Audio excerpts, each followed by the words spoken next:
Laking pasasalamat ng mga magsasaka sa Nueva Ecija na benepisyaryo ng Palay Price Support Program ng pamahalaang panlalawigan na bumibili ng palay sa mas mataas na presyo sa pamamagitan ng Provincial Food Council. Nabili po yung palay ko ng 15 pesos.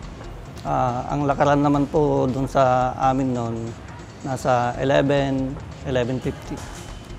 Kwento ni Ronald Dominguez mula sa bayan ng Lupaw, malaking tulong ito upang mabawi niya ang puhunang umabot sa halos 60,000 pesos sa 1.5 hektarya kung saan 125 kaban lamang ang kanyang inani. Malaking tulong po yun kasi pag binenta po namin sa 11 pesos lang yung palay namin, luging-lugi po kami. Nung nabili po ng 15 pesos, nakabawi naman po konti, may kita naman.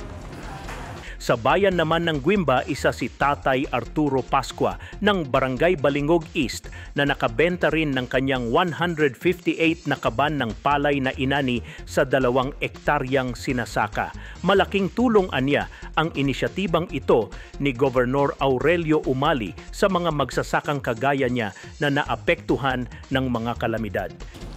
Sana ipagpatuloy niya at marami siyang matutulungang mga magsasaka.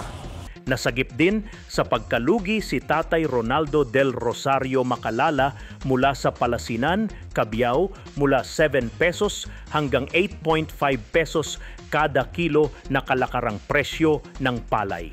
Malaking lugi po kung 7-8.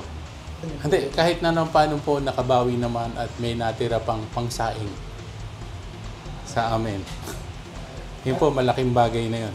Dahil sa tulong ng programa, muling nabuhayan ng loob si Tatay Ronaldo na nagdadalawang isip na kung ipagpapatuloy pa ang pagsasaka.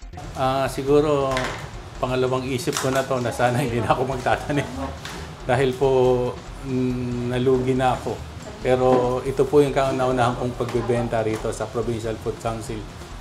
Medyo nakabawi at may natira pa pangsaing pa. Maraming salamat sa probinsya ng Nueva Ecija sa pamumulo ni Governor Umali. Malaking tulong po ito sa aming mga magsasaka.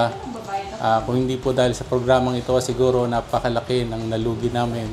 Sa programa pong ito, kahit papano, medyo nakabawi. Sana po magtuloy-tuloy at medyo lumawak pa ang bilihan ng inyong programa. Layon ng programang ito ng Kapitolyo na suportahan ang kabuhayan ng mga magsasaka sa gitna ng epekto ng kalamidad at bagsak na presyo ng palay sa merkado. Ako po si Philip Double P. Piccio para sa Balitang Unang Sigaw.